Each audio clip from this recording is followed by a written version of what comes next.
Good morning. It is just after 5:45 a.m. and I'm in downtown Honolulu. I'm about to go take the Foreign Service Officer exam, which is an exam for the State Department. They offer it twice a year, and today is the first day that they're offering it this week. They're only offering it like 3 days, and it's probably gonna be pretty tough. It's a 3-hour exam, so I'm not really sure how it's gonna go. I feel pretty confident on world geography, world history, foreign politics, but American politics and presidential administrations, yeah, we'll see how it goes. We'll see if trivia paid off over the past 3 years. But I'm at the shopping mall now, and I'm about to go get some coffee and then go in for the exam. So I'll see you whenever I get done.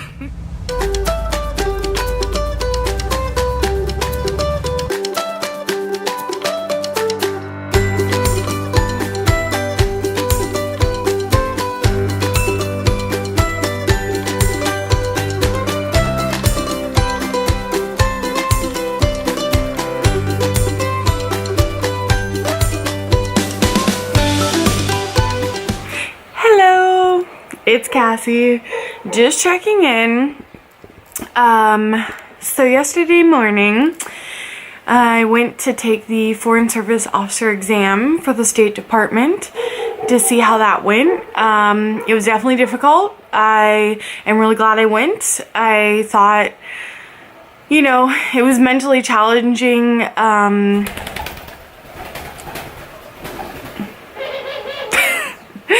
And I'm interested to see what my results are. If I don't pass this time, then I can take it again next year in 11 months.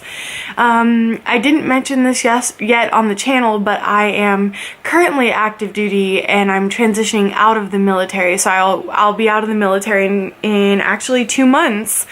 So there's a lot of things happening right now that are just kind of yeah, it's like very stressful, sometimes a little bit, because I've got to move home, back to the mainland, pack up all my things, get all that sorted, which takes some time. But I'm just happy that I got to come to Hawaii for 6 months, because that has been awesome. And I am keeping all my options open. So that's one of the reasons why I wanted to take the Foreign Service Officer test, because as a foreign area officer in the military, it's a little bit equivalent. So I thought, why not just see what happens, and then who knows, but you can apply for that until you're 54 years old. So but right now I'm about to go meet my friend Julie, who I work with. She's the secretary at my office, not military, and we are gonna go to a Japanese store. So I'm gonna show you some of my favorite things from living in Japan for 2 years with my sister, and I will take you around Morokai and just see what you think. So come along, let's go. Julie and I are at Morokai, and we're looking at the shabu shabu bowls. This is a Japanese bowl that you make soup in, and it's delicious. My sister and I used to make it when we and then these are little mixing bowls. I mean, pretty much everything here is pretty good quality, so you're never gonna go wrong. Although it is a little bit more expensive in Hawaii than it would be in Japan. That's to prevent bugs. Yeah, this is to prevent bugs. Yeah. Look how small these are. That's for a burner. This is for a burner. Oh wow. You put it on, then you can cook something.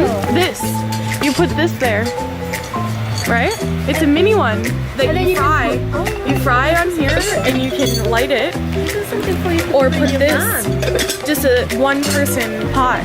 Oh, look at this. It's like a cauldron. I love it. Look at all those. Oh wow. All the pots. Here. Yes, I'm getting that. So this, you put water in the bottom and then you have a hot plate. Oh yeah, that one. That one is more.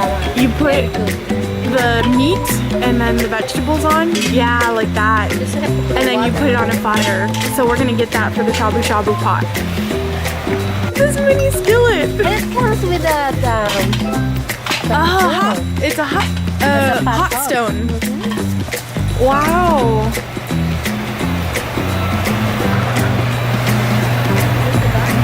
These are some of my favorite bowls and plates. My sister and I buy these all the time. This is gonna be Nix's new food dish so she doesn't knock it over. And you can get, you know, just little things to put soup or soy sauce. Really nice. Pretty much all of it's handcrafted, which makes it amazing. I just love it. It adds like such a touch to the house. Your own little soy sauce holder so you can have it at your house. And then these are the handcrafted plates and bigger bowls. These are xoxo dolls that you can get.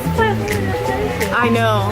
So these are dolls that normally you have in Japan for the Girls' Day or Women's Day, and you buy these for your daughters for the holiday, but they can be pretty expensive because I had looked into getting one in Japan, but I decided against it. But look how intricate the detail is. So many sushi options and salmon fillet. She thought there was only one type of soy sauce. Sadly mistaken.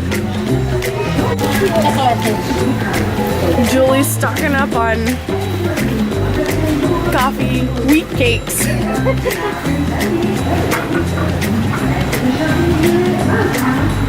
French cookies in kanji. You buy our rice Options. This is my favorite one. This is actually the rice I normally buy, which is the short grain sushi rice. You can get long grain. There's brown rice. Yeah. What we get for brown rice, we mix it with the white. When my sister and I lived in Japan, there used to be literally a 15-pound bag rice vending machine on the hill next to our house. It was so funny. Ramen choices.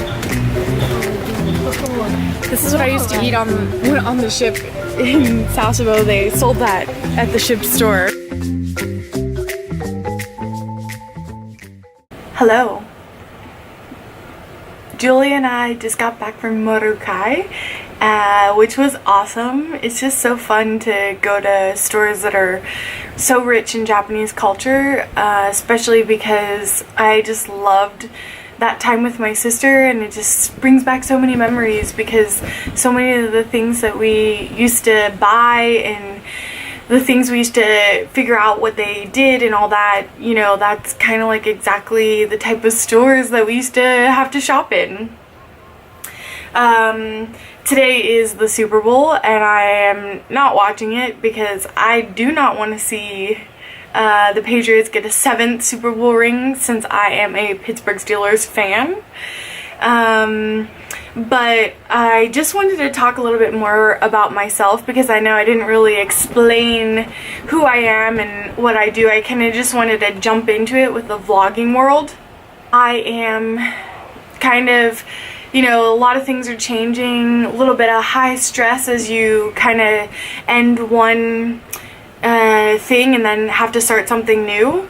So I am just trying to keep all my options open and apply for kind of all the jobs that I qualify for, and maybe some that are kind of outside the box, but like, I don't know, I am trying to change it up. I mean, please like comment if you've had a complete career shift and kind of give some insight on what that was like, or if you like your job better now, or whatever you have enjoyed so far.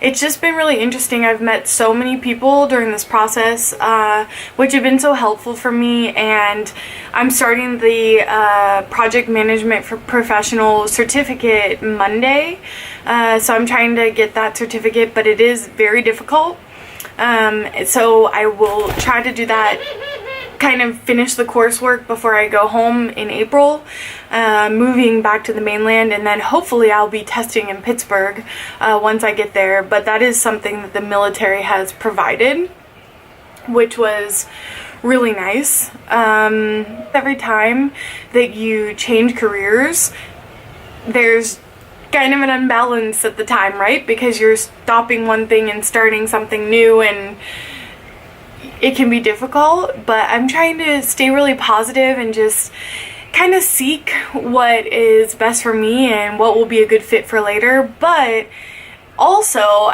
as part of the transition, I'm planning on doing a really big trip. So I have an idea to kind of get in my van and keep going south, very, very, very far south. And I've mentioned it a little bit. I don't have like the main plan of everything that I want to do, but I have ideas, and I'm gonna plan on executing them after I get out of the military. So I'm very excited for that. But it's just been kind of hard coming to terms with everything and transitioning out, and also trying to do something really what some of my friends, and especially my parents, think is immature, maybe a little bit, but something I've had a passion for and kind of dreamed up over the past 3 years. I guess I just didn't realize it, and when I got the opportunity, when they were like, hey, you're going to transition out of the military, I kind of embraced that instantly and took that as a sign that I should live out this kind of dream that I'd been building in my head and stuff. And I'll give you more logistics as the time comes and as I solidify things. But I'm definitely headed to South America from Pennsylvania, which is really exciting, a little bit scary, especially, traveling solo. But I am excited, and I just can't wait to get down there. This is not long term. This is just for a couple months or so. I don't have like a definitive start and stop date, but it's just a phase of my life where I'm embracing whatever is thrown my way and trying to turn it to kind of a really positive experience and continue to stay positive. Being in the military has only brought me, I would say, just really positive experiences. I learned so much about myself. I mean, this is the military has given me the ability to even do something like this, to kind of plan a trip or go somewhere by myself, where I would have never done that a couple of years ago if I hadn't already had all the opportunities that I've been given so far in my career. So it just means a lot, and I just wanted to kind of sum that up and give you a little bit